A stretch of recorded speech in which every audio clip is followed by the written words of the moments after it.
fearful for my career, being that it's been threatened and followed through on being threatened on multiple occasions. I think that I do find solace in this movement and in the people I have found that did embark on this journey of being a musical theater major actually for the purpose of sharing stories and actually for the purpose of educating and enlightening people, and not for the purpose of commodifying people of color stories for capital, not for the purpose of boxing people of color into the comfortable versions of themselves so they're sellable. And I'm insanely excited to work with those people in my career. And to the rest, if you can't get on that train, we gonna leave you at the station because it's time for you to go.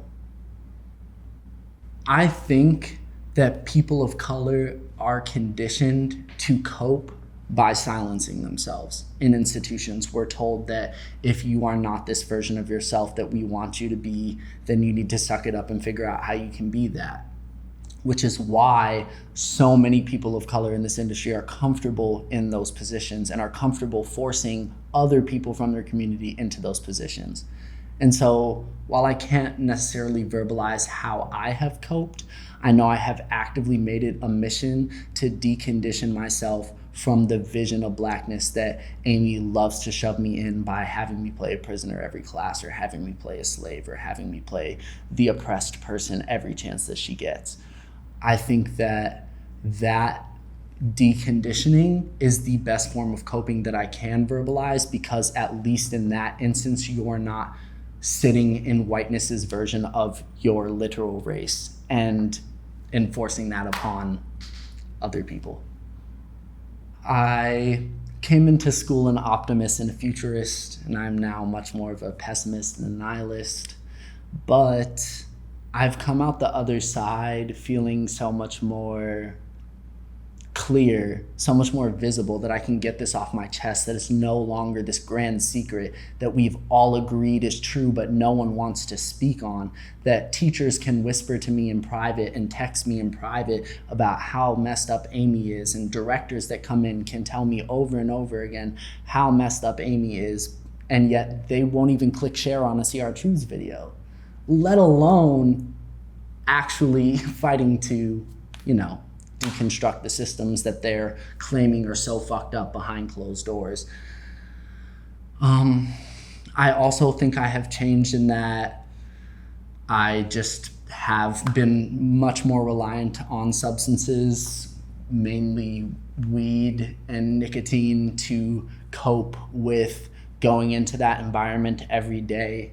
It's really sad to say, but sometimes feeling brainless is better than being in that space fully conscious and aware of everything that's happening and knowing that nothing will be done.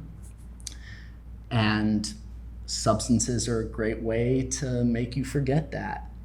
To Amy, the gag is up. I think you know that. You know that the emails exist. You know that the voice memos exist. You know that the decades of students exist. And you've seen us and still said nothing. And I think that other people are aware of that too. But I want to make something clear for everyone who's not Amy, that has stood by her side, the JVs, the Michaels, everyone in the faculty. You are upholding a system of oppression by watching it happen, acknowledging that it's happening, and doing nothing about it. And on top of that, you are supporting that system by telling students you're going to do something about it, and then not following through on literally one of those things.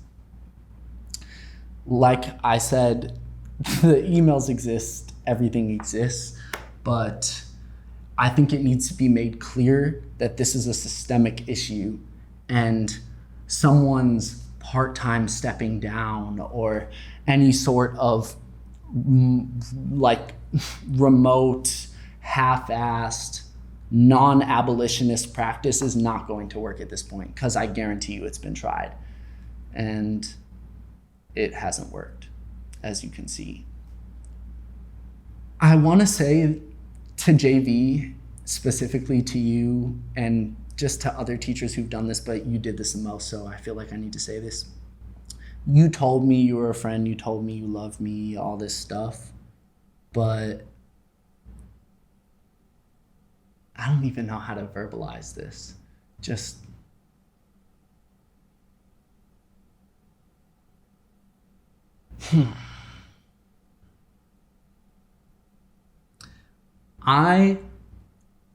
this is my practice of friendship. This is my practice of love.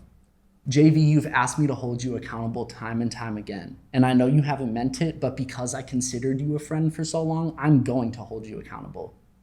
And that means telling you that you have done nothing for me. That means telling you that you sit in your office and hear people of color's claims and you make us feel like we can trust you, but then there's no actual change that happens, which just makes it hurt that much more. Because it's like with Amy, like I knew she wasn't on my side ever. Like she fully told me she was trying to ruin my career, but the only way for me to show you love at this point, to be your friend at this point, is to actually hold you accountable for your actions. And that's how everybody on this channel, that's how everybody, period, people of color that are speaking up now that have been silenced for so long, it's perceived as an attack, but this is literally the only way that friendship will ever be accessible between us again, JV, and any other faculty. If you want to truly show me love, if you want to truly show me friendship, then let's have some actions and stop with the words. It's indicative that I'm the first current student to be on here, and there's not many that are comfortable coming on here at this time because, once again, the culture at Pace is if you speak up, there will be consequences. If you address anti-Blackness, if you address sexual violence, if you address fat phobia, there will be consequences. And those people's fears are valid, especially if they are Black, especially if they are people of color. They should not have to go through the labor and the trauma of reliving their stuff just so that the world can finally believe that the hundreds of people that are facing violence coincidentally are all talking about the same thing. And I hope there's a world where speaking up is seen as amazing, where speaking up is taken as something to be celebrated and not something to be afraid of. I feel like the healing will really begin when I feel like anyone at the university has heard anything that's been said. I don't necessarily know how I can really start healing going back this year, knowing that Amy was handed a promotion, JV was handed a promotion amidst all of this. Everything that happens at Pace is enabled by our industry. The one true thing Amy has probably told me at my time at Pace when I report racism to her is, well, if you leave, it'll be worse at another school. Well, if you go somewhere else, it's not going to be any better, or this is just how the industry is. And she's not wrong. The industry fosters these universities and these collegiate programs that condition people of color to believe that we are less than, that we are a version of ourselves that is only one thing, is only singular. And that is what allows her to do these things. That is what allows her to continue to gaslight and oppress Black students. That's what allows her to sustain colorism in her program, because on Broadway, the versions of Blackness that are allowed to be seen are lighter skin, because on Broadway, Black people are gaslit and silenced, because on Broadway, Black people are only seen as a singular thing. And so it is literally essential to reject her if we're even going to begin the discussion of rejecting this industry, of changing this industry in any way.